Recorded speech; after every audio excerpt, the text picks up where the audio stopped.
Je voudrais ce matin vous apporter un message sur le titre que j'ai marqué, c'est un avant-goût du ciel. Vous savez qu'il y a quelques semaines, nous avons parlé combien il est important pour nous de confesser les promesses divines pour parvenir au plein salut. Mais ce matin, je vais vous parler d'une facette, si vous préférez, du baptême dans le Saint-Esprit. Voilà, ça c'est important que nous chrétiens, qui avons tous été baptisés du Saint-Esprit, nous puissions savoir que le Seigneur a pensé à notre force d'âme, on en a parlé tout à l'heure dans la Sainte Seine, et aussi à la santé de notre corps.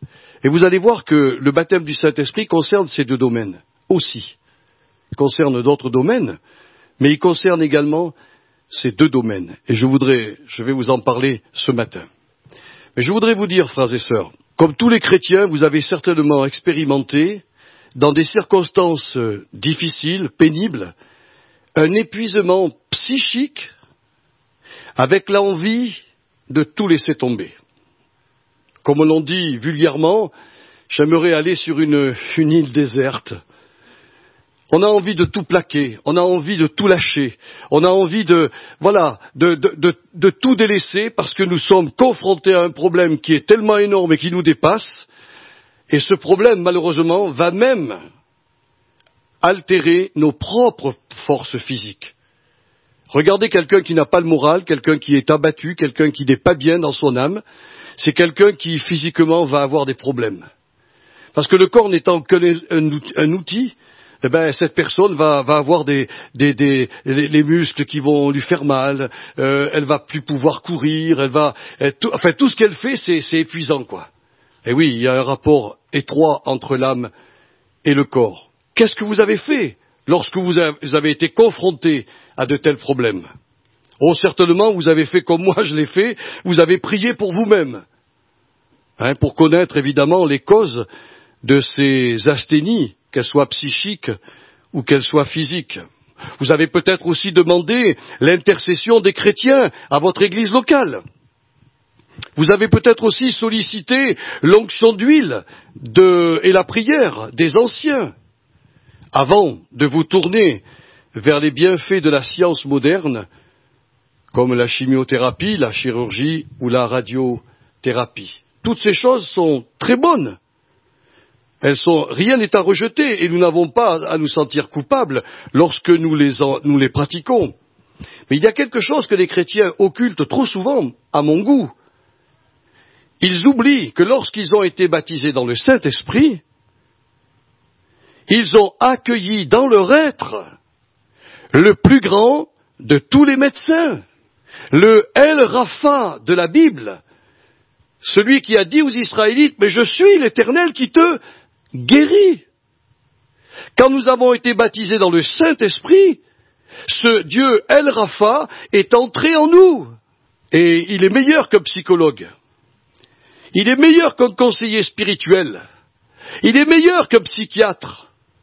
Il est meilleur que le meilleur des médecins humains.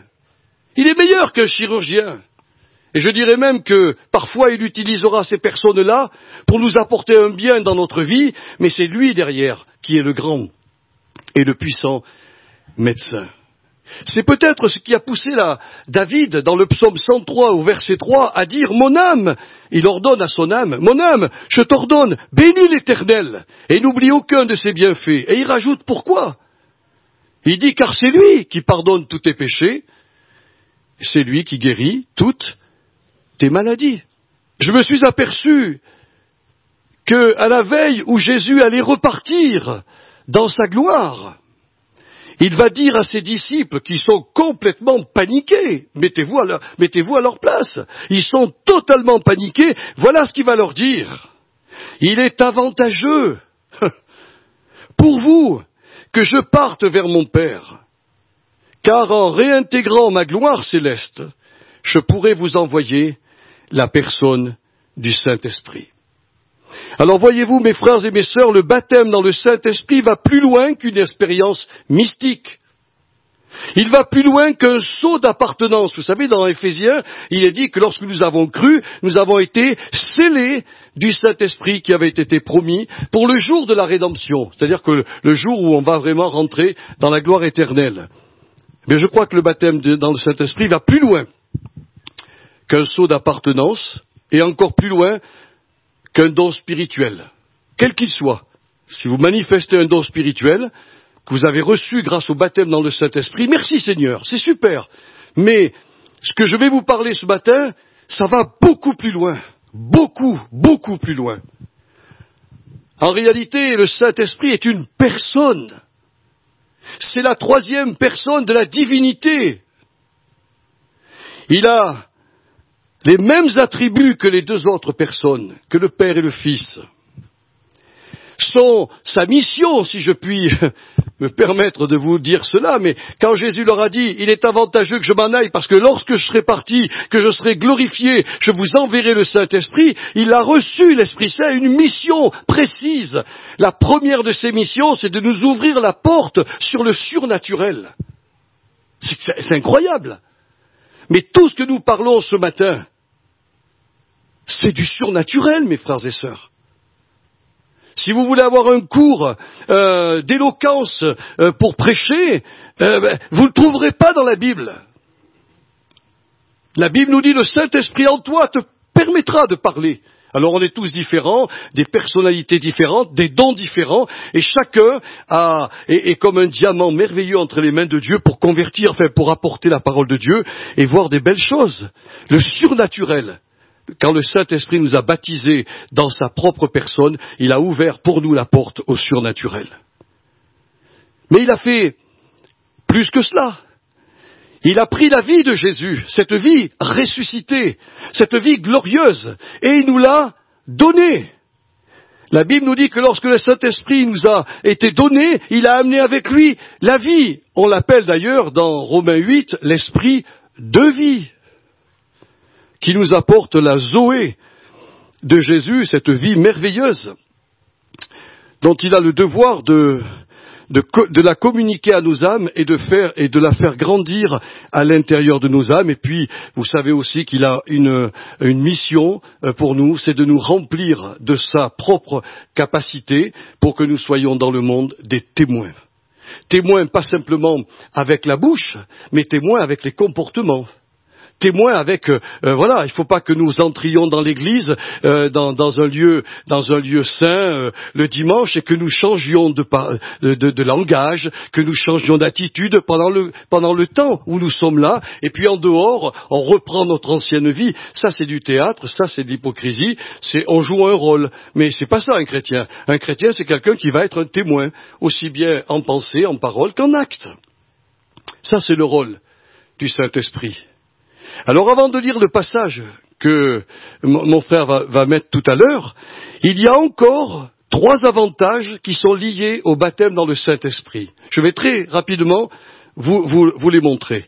Le premier avantage, c'est que l'Esprit Saint n'est pas limité à un groupe de personnes comme l'était Jésus. Jésus ne pouvait travailler qu'auprès des personnes avec qui il se trouvait. Mais le Saint-Esprit n'est pas du tout possède quelque chose que le Père et le Fils possèdent en commun, c'est-à-dire le don d'ubiquité. Alors vous allez me dire, c'est quoi ce truc? Le don d'ubiquité, c'est pas compliqué, c'est le fait d'être présent partout à la fois. Alors l'Esprit Saint a donc le pouvoir de se dédoubler, vous m'entendez bien, de se dédoubler à l'infini dans autant de cœurs que le Père lui donnera de remplir. Imaginez que sur la planète actuelle, il y ait, disons, 1 milliard ou 2 milliards de croyants, l'Esprit Saint a la capacité, ça, s'il n'y a que Dieu qui possède ça, de se dédoubler à l'infini pour aller remplir tous les cœurs chrétiens de la même présence. Alors donc, il va s'emparer, il va plutôt nous donner la vie de Jésus, et cette vie en nous va s'emparer de notre vie naturelle, ce que nous appelons la vie biologique, que nous avons en commun avec toutes les autres créatures vivantes sur la planète. Voyez-vous, cette vie-là, mes frères et sœurs, quand nous sommes arrivés à la foi, cette vie était charnelle, elle était égoïste, elle était égocentrique, elle tirait toujours la couverture à soi. Et le professeur Lewis, dans un de ses livres, il dira que cette nature charnelle que vous avez et que moi j'ai, eh bien, elle aime être cajolée, elle aime être admirée, elle exploite et profite de la vie des autres quand elle peut le faire. Cette vie naturelle fait cela. Et analysez-vous correctement et vous verrez si cette vie naturelle-là, cette vie naturelle ne fait pas toutes ces choses. Alors le but du Saint-Esprit, quand il nous donne la vie de Jésus, la vie du Christ ressuscité, c'est justement de s'emparer de notre vie biologique et de la transmuer, on peut dire, ou transformer en la même image que Jésus-Christ. Vous comprenez le boulot? Mais ce que je vous dis là, c'est pas une invention de votre pasteur, hein. Nous trouvons cela dans la Genèse. Parce que dans la Genèse, il est dit que Dieu, quand il a soufflé dans le cœur de l'homme, qu'il a fait que cette statue d'argile devient une âme vivante, l'Hébreu nous dit, il lui a donné possibilité d'avoir deux vies, la vie biologique et la vie spirituelle. Mais la vie spirituelle ne peut pas être donnée en premier.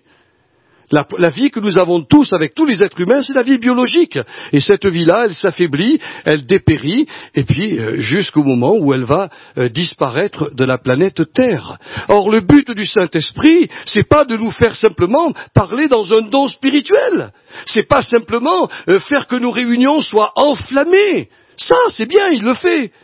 Mais son but premier, c'est de prendre la vie de Jésus, de la communiquer à notre âme pour que cette vie s'empare de la vie biologique que vous avez et qu'il la transforme progressivement. Vous comprenez que ça prend du temps, ça va même prendre toute la vie. Mais il va la transformer au point que quand je rentrerai au ciel, je ne rentre pas avec ma vie biologique, mais avec cette vie transformé. Alors prenons l'exemple de quelqu'un qui dit Jésus c'est mon sauveur, mais il n'est absolument pas question que Jésus soit mon Seigneur. Mes frères et sœurs, il n'a rien du tout. Si à la fin, au bout, au grand jugement, Dieu ne voit pas en nous la vie de son Fils, le sang n'a plus de valeur. Parce que Jésus-Christ, on ne peut pas le couper en deux. Quand je prends Jésus comme sauveur, je le prends comme Seigneur. Alors bien sûr, des fois ça met quelques mois. Au tout début de la vie chrétienne, il est notre sauveur. Il nous accorde tout, on est comme un petit agneau. On est béni, on prie, paf, ça arrive. Et puis au bout de quelques mois, le Seigneur commence à dire maintenant, on va te faire grandir, mon petit.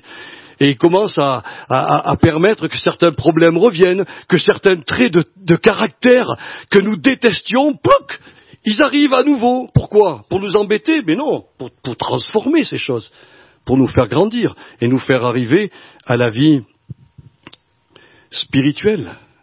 Quand Dieu avait placé Adam dans le jardin d'Éden, il lui avait dit, si tu m'obéis, si tu ne touches pas à l'arbre de la connaissance du bien et du mal, alors il va se passer quelque chose dans ta vie extraordinaire, c'est qu'à un moment donné, eh bien, je vais pouvoir te faire rentrer dans la vie supérieure, la vie spirituelle. Et si Adam avait obéi, si Ève avait obéi tous les deux, ils auraient donné naissance à des êtres parfaits, animés de la vie spirituelle, pas simplement de la vie biologique, mais de la vie spirituelle qui aurait empêché la mort de faire son travail dans ses corps. C'est pour cela que Dieu avait mis l'arbre de la vie au milieu du jardin, parce que lorsque Adam était un petit peu fatigué, parce qu'il cultivait le jardin et parce qu'il faisait certainement beaucoup d'activités, il prenait de ce fruit, il en mangeait, et puis tout son être était régénéré. L'arbre de fruits, l'arbre de la vie, il est maintenant en nous par le Saint-Esprit, mes bien-aimés frères et sœurs. Ça, c'est déjà un avantage. Le second privilège de la venue de Jésus dans nos âmes, ou du baptême dans le Saint-Esprit, si vous préférez, c'est qu'il vient continuer auprès de nous le ministère de Jésus en tant que bon berger. Alors ça, c'est formidable quand même, parce que quand j'ai appris ça, et quand j'ai lu cela dans la Bible, ça m'a drôlement réconforté. C'est pour cela que Jésus a donné au Saint-Esprit le nom de Paraklétos. Dans nos versions françaises, on a traduit par un consolateur, c'est quand même pas trop juste. Il est aussi un consolateur, mais sa première mission, c'est de répondre aux cris de détresse des enfants de Dieu, afin qu'ils viennent les aider, les secourir, les défendre, les assister, les conseiller, les éclairer, les consoler, les enseigner et les encourager, ou si vous préférez, les booster. Le rôle du Saint-Esprit, c'est ça. Tant que les disciples étaient avec Jésus, qui ne comprenaient pas l'Écriture, qu'ils avaient un souci, ils allaient voir le Maître et le Maître les booster. C'était le bon berger. Or, le bon berger n'est plus là, hein. Mais l'Esprit a le même ministère que Jésus-Christ. Et c'est ça qui est formidable. Mais je suis allé un petit peu plus profondément pour savoir ce que cet adjectif verbal, le parakletos, voulait dire en grec. Eh bien, il comporte l'idée non d'obligation, mais l'idée de possibilité. Nous avons donc le choix entre nous débrouiller tout seuls lorsque nous sommes confrontés à une asthénie psychique ou physique, ou tout simplement faire appel à l'Esprit Saint en vue d'une aide active et efficace. Quand vous êtes malade, vous avez deux possibilités. Vous vous soignez vous-même ou vous faites appel au médecin. Si vous faites appel au médecin, qu'est-ce qu'il va faire? Il va venir chez vous, il va vous ausculter, il va vous donner une liste de médicaments à prendre pour parer aux problèmes que vous avez. Mais vous pouvez vous débrouiller tout seul. Il y a des gens qui ont horreur de voir les médecins, je les respecte, alors ils ont leur pharmacie, et ils prennent leurs petits médicaments à droite à gauche. Bon, ça marche pas, mais la grande majorité des cas, ils sont obligés d'aller voir le médecin parce que ça a dégénéré, quoi. La toux qui était là, juste dans le nez, est descendue sur les bronches. Et après, il faut des antibiotiques, il faut quelque chose pour arrêter. Eh bien, voyez, Dieu nous dit, je t'ai donné le Saint-Esprit, il est le bon berger. Mon ministère de bon berger, il peut l'accomplir à ma place. Alors, profites-en, tu as la possibilité, appelle-le. Allô, Esprit Saint? Je suis pas bien dans mon âme. Alors il vient.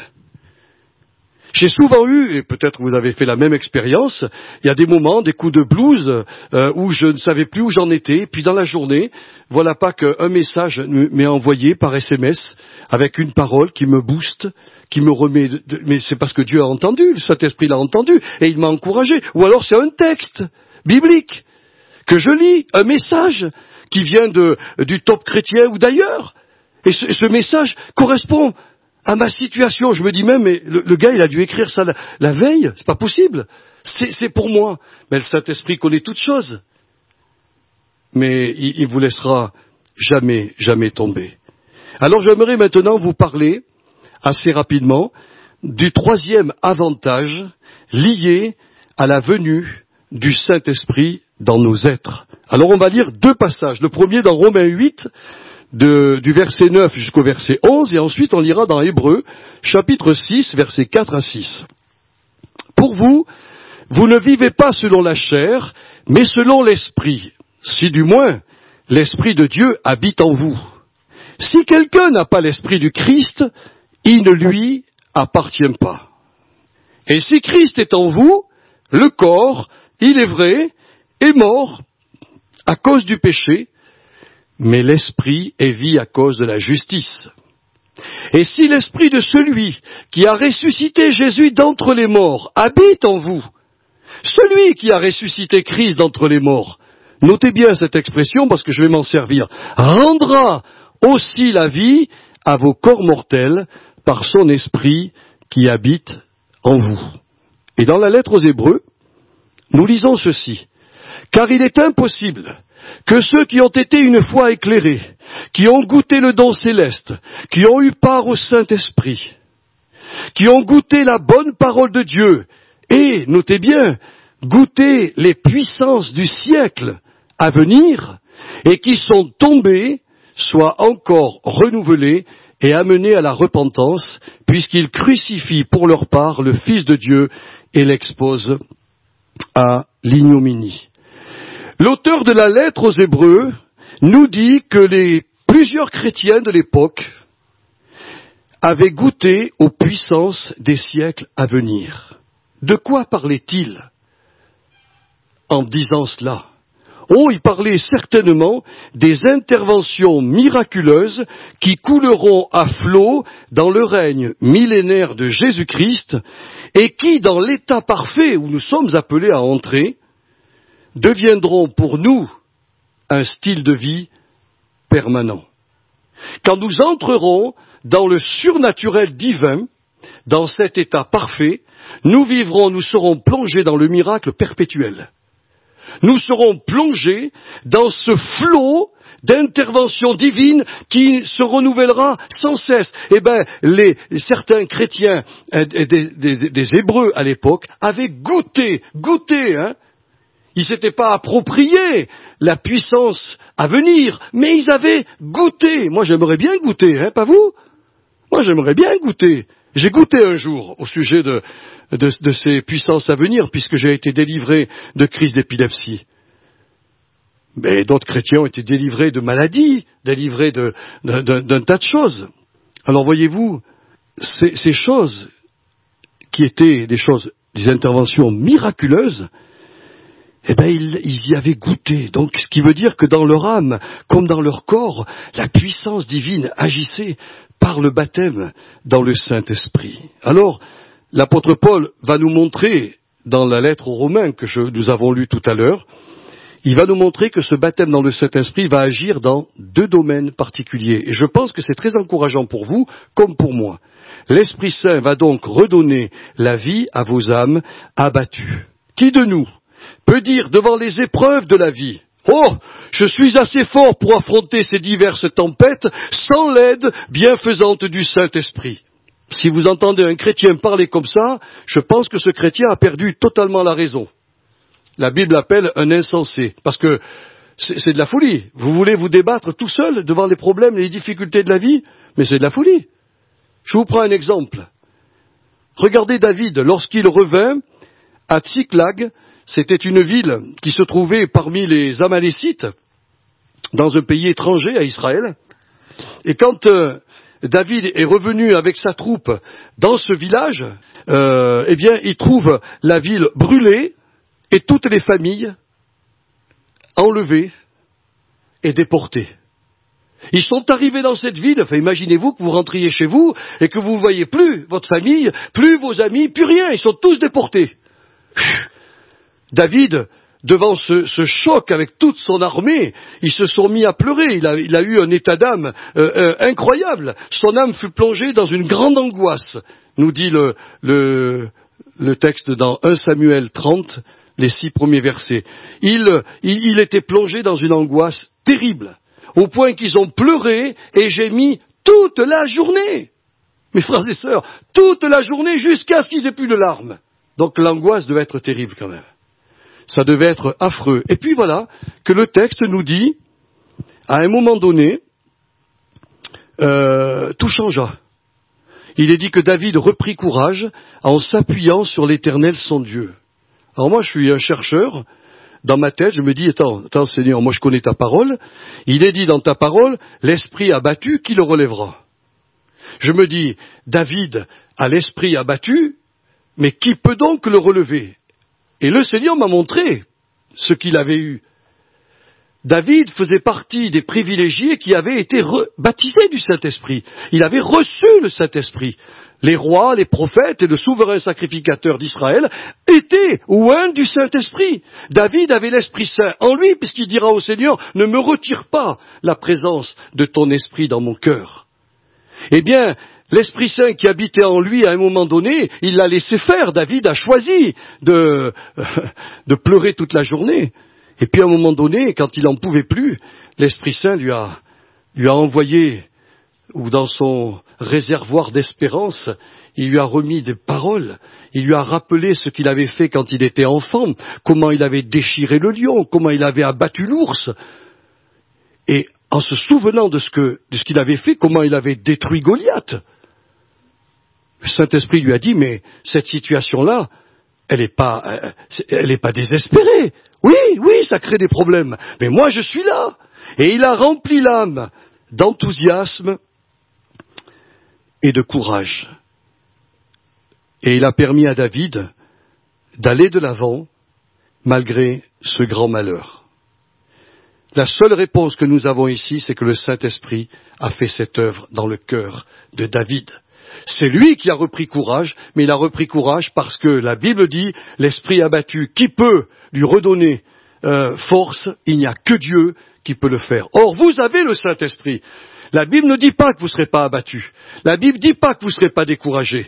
Elle ne dit pas que vous n'aurez pas du vague à l'âme. Il est même dit que Jésus-Christ, dans le jardin de Gethsémanée, a eu une tristesse jusqu'à la mort. Lui, le Fils de Dieu, tristesse jusqu'à la mort. Il faut dire qu'il portait un fardeau que nous, on ne portera pas. Mais ça arrive à tous les meilleurs serviteurs de Dieu, à toutes les meilleures servantes. À un moment donné, les coups de blues, on les a. On a l'âme abattue, comme on l'a vu pour la Sainte Seine. On a le découragement qui est là. Mais si vous avez le Saint-Esprit, et vous l'avez, je suis convaincu que vous l'avez. Si vous ne l'avez pas, vous n'êtes pas chrétien. Donc le problème est réglé. Mais si vous avez été baptisé dans le Saint-Esprit, vous pouvez faire appel à cet Esprit Saint, lui dire, je vais pas bien dans mon âme. J'ai le blues, j'ai le vague à l'âme. Je suis en train de m'abattre, je suis en train de gémir sur moi-même, je vois toujours maintenant le verre, je vois toujours le verre à moitié vide, je suis pessimiste. Vous savez, frères et sœurs, pessimiste. Or, quand votre réservoir d'espérance est rempli d'optimisme, il n'y a plus de place pour le pessimisme. C'est terminé. Et c'est l'Esprit Saint qui a fait cela. Cette même expérience spirituelle fut accordée à l'apôtre Paul tout au long de son ministère. Voici ce que le saint homme de Dieu dira à ce sujet. Dans 2 Corinthiens, chapitre 4, versets 7 à 10, je l'ai noté, mais je vous donne la référence. Voilà ce qu'il va dire. Nous portons ce trésor, c'est-à-dire le Saint-Esprit, dans des vases de terre, dans notre être. Nous sommes pressés de toute manière, mais, voilà, c'est ça qui est positif, mais non réduits à l'extrémité. Dans la détresse, il nie pas la réalité, frères et sœurs, dans la détresse, mais non dans le désespoir. Persécutés, oui, mais non abandonnés. Abattus, oui, certes, mais non perdus.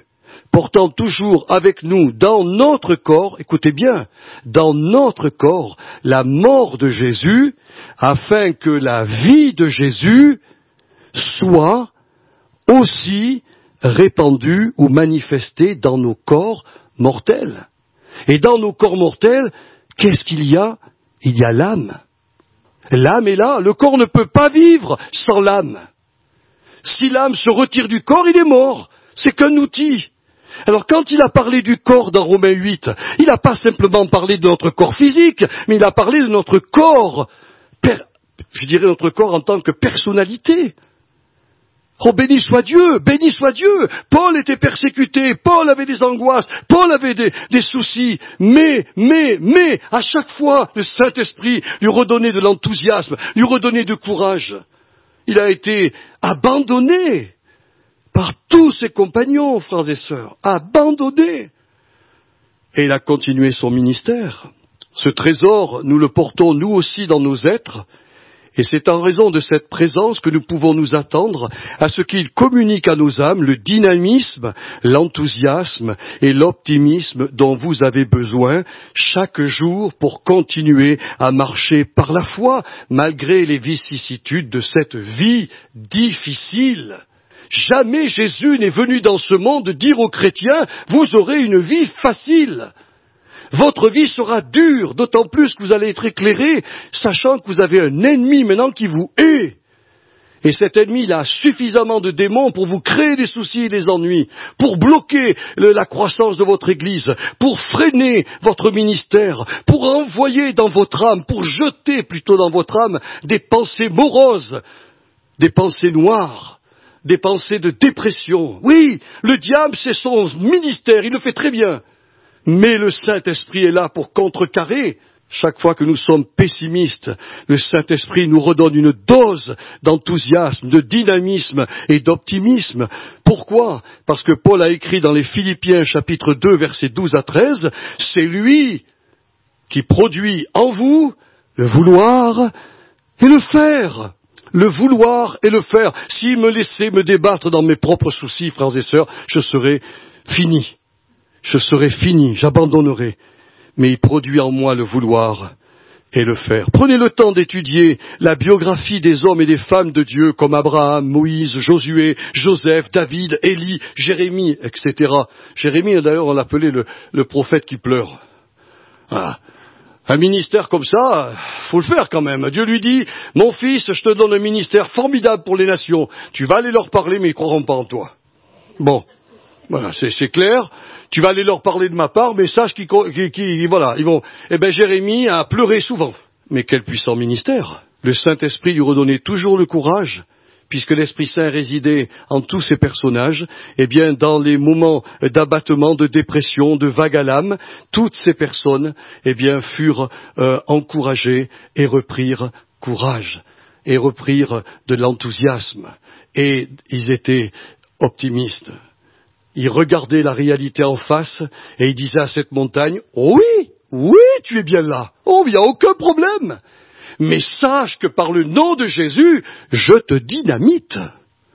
Je te fais sauter. Mes frères et sœurs, on ne peut pas par notre foi naturelle. Il nous faut l'aide et l'assistance du Saint-Esprit. Mais Jésus a dit, vous l'avez. Nous l'oublions trop souvent. Si vous pensez que le parler en langue est le but ultime du baptême dans le Saint-Esprit, mes frères et sœurs, mais dans les moments de blues, vous arriverez même plus à parler en langue. Parce qu'on est fatigué, on est dépressif. Mais si vous pensez que le Saint-Esprit va beaucoup plus loin que ça, et qu'en vous, il va vous régénérer dans votre âme, il va redonner la vie à votre âme abattue, ah, ça me fait plaisir. Oh, quel ministère béni le Saint-Esprit a mis en moi. Et puis le deuxième point que je voulais vous partager, c'est Paul qui en parle, ce même Esprit Saint a le pouvoir de redonner également la vie à vos corps mortels lorsque vous êtes en état de faiblesse, de maladie et d'infirmité. On a prié pour des bien-aimés qui ont des difficultés dans leur être. Pourquoi? Parce que le péché étant là, nous avons un tas de soucis. Il y a des gens qui passent la vie avec un quota de santé extraordinaire. Bon, ils sont pas nombreux, hein. Mais la plupart des gens, chrétiens ou non chrétiens, à un moment donné, ils sont obligés de prendre certains médicaments. Ils ont, pourquoi portons-nous des lunettes? Excusez-moi. Enlevez vos lunettes et regardez-moi. Peut-être que je vais être flou à vos yeux. On porte tous des lunettes. Pourquoi? Parce que le vieillissement est là. Et le Seigneur n'a jamais dit qu'il viendrait enlever le vieillissement. Mais par contre, il a dit qu'il peut redonner la vie à nos corps mortels. C'est-à-dire que dans ce monde dans lequel nous vivons, où prolifèrent de nouveaux microbes et de nouvelles maladies, il est bon de nous souvenir que l'esprit de vie qui est en nous a le pouvoir de régénérer l'ensemble de nos cellules lorsque nos corps sont affaiblis par la maladie, sans ôter, je l'ai rajouté parce que c'est tellement vrai, sans ôter pour autant l'effet du vieillissement. Parce que souvent, il y a des gens qui disent, mais pourquoi on vieillit? Tu vieillis parce que, depuis Adam, la malédiction est sur la race humaine. Tu passeras dans l'éternité si Jésus n'est pas revenu te chercher, s'il n'est pas venu enlever son Église, tu passeras de la vie terrestre à la vie éternelle, tu passes par la mort. C'est tout. Mais tu peux, pendant toute ta vie, être sans cesse régénéré dans tes cellules parce que le baptême du Saint-Esprit t'apporte la présence du grand médecin, El Rapha. El Rapha. À cet égard, considérez le grand témoignage que nous a laissé encore l'apôtre Paul au sujet de la présence de ce Saint-Esprit dans son être. Question est venue à mon esprit, et vous allez comprendre pourquoi. Comment cet homme, qui avait une nature chétive, une santé précaire, qui souffrait des yeux, et qui était parfois plongé dans un état de faiblesse corporelle extrême, comment cet homme a-t-il pu déclarer qu'il a travaillé plus que tous les autres apôtres et subir en son corps toutes les épreuves que je vais vous citer maintenant? Écoutez bien. Il le dira dans 2 Corinthiens chapitre 11, versets 23 à 26. Sont-ils ministres de Christ? Je parle en homme qui extravague. Je le suis plus encore, par les travaux, bien plus, par les coups, bien plus, par les emprisonnements, bien plus, souvent en danger de mort. 5 fois j'ai reçu des Juifs 40 coups moins 1. 3 fois j'ai été battu de verge. 1 fois j'ai été lapidé. 3 fois j'ai fait naufrage. J'ai passé 1 jour et 1 nuit dans l'abîme. Je ne sais pas ce que c'est ça, hein. Fréquemment en voyage, j'ai été en péril sur les fleuves, en péril de la part des brigands, en péril de la part de ceux de ma nation, en péril de la part des païens, en péril dans les villes, en péril dans les déserts, en péril sur la mer, en péril parmi les faux frères. J'ai été dans le travail et dans la peine, exposé à de nombreuses veilles, à la faim et à la soif, à des jeûnes multipliés, au froid et à la nudité. Oh, et sans parler d'autre chose, je suis assiégé chaque jour par les soucis que me donnent toutes les églises. Le chétif parmi les chétifs, le malingre parmi les malingres, ce type-là, fallait pas l'avoir dans l'église, hein.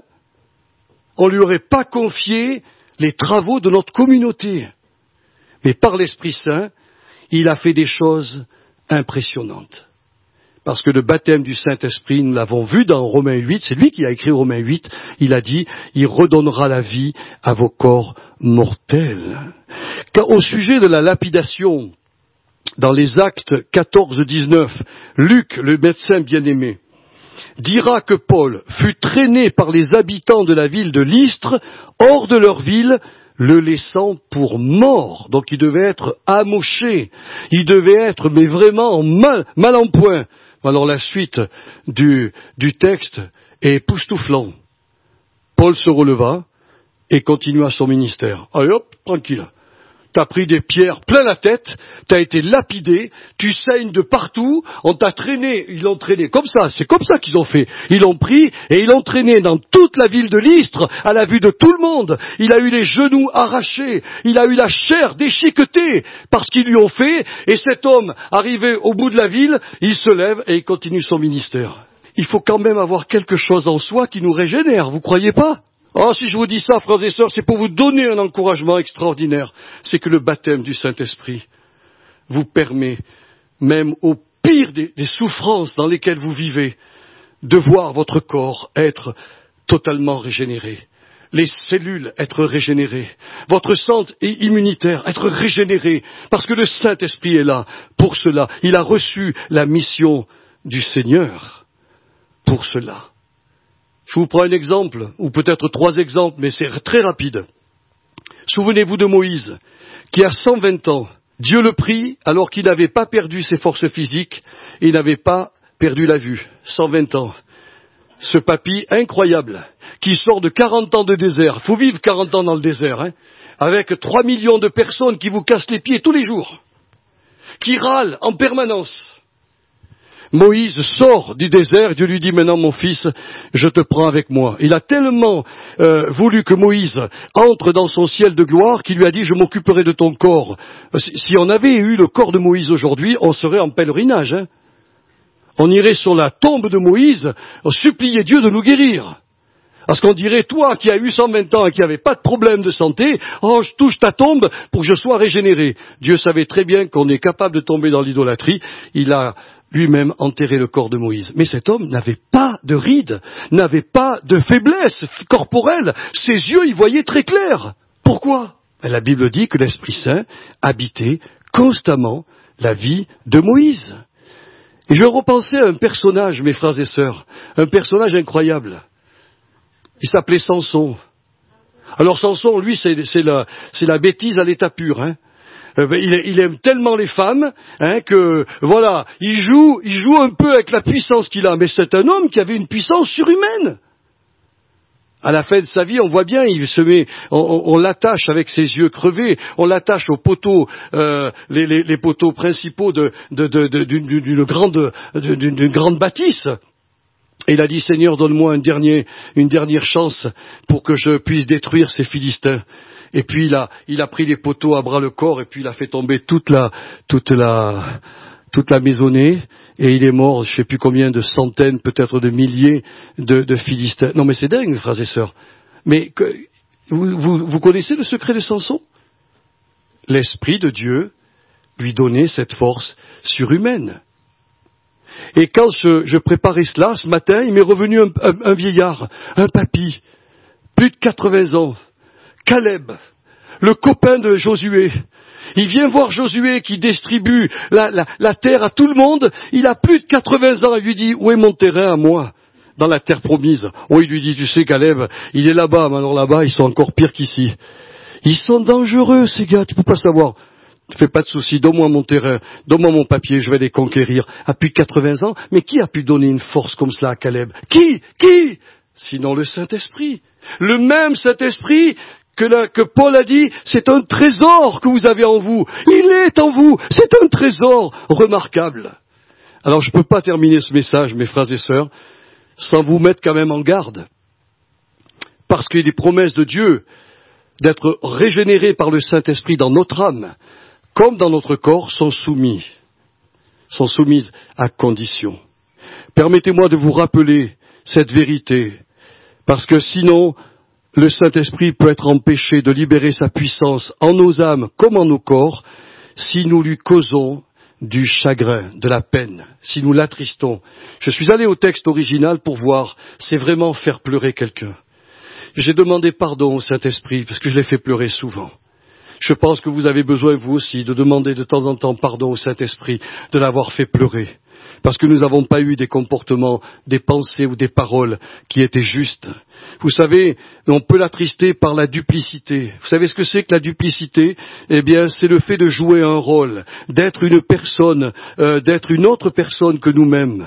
C'est être double et de mauvaise foi. Oui, on peut être baptisé du Saint-Esprit et puis faire semblant qu'on est vraiment un bon chrétien, mais en réalité on ne l'est pas. Et ça, le Saint-Esprit ne peut pas déverser dans nos âmes ni dans nos corps toute sa force, parce que ça l'empêche de le faire. Si nous avons décidé de pécher volontairement ou de persister volontairement dans certains péchés comme l'idolâtrie, l'occultisme, la magie, le mensonge, le vol, la vulgarité en parole, relisez la parole de Dieu. La vulgarité en parole, c'est biblique. L'immoralité sexuelle, ou l'immoralité aussi morale, la colère non contrôlée, l'amertume, l'animosité, les clameurs, les calomnies, les médisances, passer de maison en maison pour aller raconter des bêtises sur ses frères, sur ses sœurs, sur son pasteur, sur l'église. Si on fait ça, c'est mal, mais je bloque la puissance du Saint-Esprit qui veut alimenter mon âme et qui veut régénérer mon corps. Pour goûter aux puissances des siècles à venir et expérimenter la santé dans nos corps malgré le vieillissement, prenons au sérieux ce qu'a écrit Salomon, « Crains l'Éternel et détourne-toi du mal ». Ce sera la santé pour tes muscles et un rafraîchissement pour ton corps. Sois attentif à mes paroles, prête l'oreille à mes discours, qu'ils ne s'éloignent pas de tes yeux, garde-les au fond de ton cœur, car c'est la vie pour ceux qui les trouvent. Vous voyez, c'est la vie pour ceux qui les trouvent, c'est la santé pour tout leur corps. Proverbe 3, verset 7, Proverbe 4, verset 20 à 22. C'est la vie, donc ça concerne l'âme, et c'est la santé pour le corps. Vrai ou pas vrai? Si tu peux me mettre le dernier verset en conclusion d'Ésaïe, chapitre 40, on va lire 3 versets, du verset 28 jusqu'au verset 31. Voilà ce qu'il est écrit. Ne le sais-tu pas? Ne l'as-tu pas appris? C'est le Dieu d'éternité, l'Éternel, qui a créé les extrémités de la terre. Il ne se fatigue point, il ne se lasse point, on ne peut sonder son intelligence. Il donne, c'est pas moi qui l'invente, il donne de la force à celui qui est fatigué et il augmente la vigueur de celui qui tombe en défaillance. Les adolescents se fatiguent et se lassent et les jeunes hommes chancellent, mais ceux qui se confient en l'Éternel renouvellent leur force psychique et physique. Ils prennent leur vol comme les aigles. Ils courent et ne se lassent point. Ils marchent et ne se fatiguent point. Nous, on voudrait bien tout ça, mais sans remplir les conditions. Nous sommes comme ça, en tant qu'êtres humains, nous sommes comme ça, mais le Saint-Esprit en nous, c'est comme une colombe. Dès que je commence à me comporter mal par rapport à la parole de Dieu, ou à me tromper, à m'illusionner moi-même, le Saint-Esprit se tait Oh, il me quitte pas parce que Dieu a dit qu'il serait avec nous jusque dans l'éternité. Mais il s'arrête de manifester sa force dans mon âme, sa force dans mon corps. Tu veux être en bonne santé dans ton âme? Tu ne veux plus avoir une âme abattue, un vague à l'âme et tout cela? Sache que le Saint-Esprit a le moyen de te redonner la vie dans ton âme. Tu veux avoir un corps régénéré malgré le vieillissement et malgré les problèmes que tu peux rencontrer? Le Seigneur a pour toi la solution. Marche selon ta parole. Dans Ésaïe, a dit un serviteur de Dieu, le prophète parle d'échanges réciproques. J'échange à Dieu mes faiblesses psychiques ou mes faiblesses corporelles contre la force et la vigueur qui appartiennent à l'Esprit Saint. Vous le voulez vraiment, comme moi? Eh bien, on va se lever et remercier le Seigneur, parce que je crois que ces choses-là, elles vont couler dans votre vie, j'en suis sûr. Notre Seigneur est bon, il est plein de miséricorde. Père Saint, ce matin, j'ai libéré ton message, j'ai donné, Seigneur, une partie de la connaissance du baptême dans le Saint-Esprit, cette partie que nous occultons parfois, nous oublions que l'apôtre Paul a dit que tu veux rendre la vie à nos âmes fatiguées, nos âmes abattues, nos âmes en détresse parfois, mais tu veux aussi redonner la vie à nos corps lorsque la maladie, lorsque une asthénie quelconque vient nous toucher, tu veux aussi nous donner, régénérer toutes les cellules de notre être. Seulement voilà, nous avons vu que tu es là en nous, la porte est ouverte, nous avons la possibilité de goûter à toutes ces choses, à ces puissances même des siècles à venir, mais il y a des conditions à remplir. Tu veux que nous soyons vrais, que nous soyons entiers, consacrés, que nous ne nous mentions pas nous-mêmes, que nous venions demander pardon lorsque nous avons péché, que nous revendiquions la valeur du sang de Jésus sur nos vies, et alors, nous pouvons nous confier en toi, Esprit Saint, et te voir régénérer nos âmes et nos corps. Bénis mes sœurs qui ce matin se sont levées, mes frères qui se sont levés, et Seigneur, et qui ont besoin de toi dans leur vie, dans ces deux domaines dont j'ai parlé ce matin.